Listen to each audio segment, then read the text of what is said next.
Bart Preneel, professor at KU Leuven, warned that quantum computing will break today's cryptography and stressed the urgent need to migrate systems to post-quantum security. Well, quantum computing will develop, and this is a positive development because we'll actually be able to generate better medicine and more efficient computers. But there is also a downside to it. Quantum computers will be able to break our cryptography.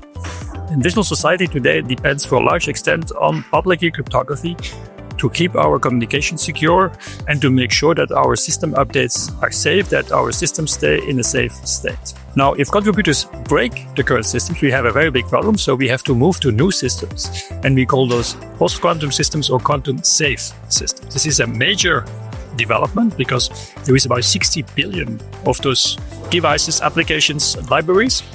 And in the next 5 to 10 years, they all have to be migrated.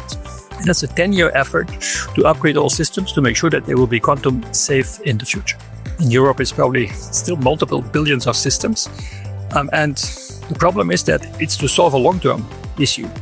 So we have to upgrade today or in the next years, because by 2040, a large quantum computer may be available. It will be able to decrypt all communications. So this is a long-term problem. And in general, industry is very bad at dealing with long-term problems that only will happen 10 or 15 years from now. So what will happen is there will be regulation that will force companies to upgrade. Why do they have to be forced? As I said, it's a long-term problem. It costs a lot of money and there is no direct benefit.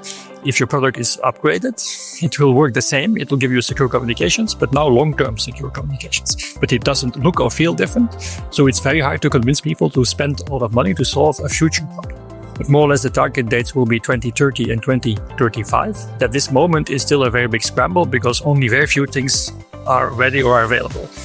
One positive thing is, for example, TLS, transport layer security, and in most countries between 30 and 60% of all web traffic is already secure against those quantum computers. So there the migration has already evolved very quickly, but in many other places there is no migration whatsoever and the effort still has to be started.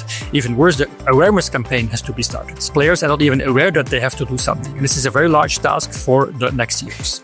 Well, I think it's important for Europe to invest in R&D and to keep investing in R&D in this area, but also invest in more applied work, like creating open source software and hardware libraries, but also creating pragmatic testing labs where vendors can test interoperability of their products. And in general, it's important that in public procurement, practical applications, the migration is encouraged as much as possible.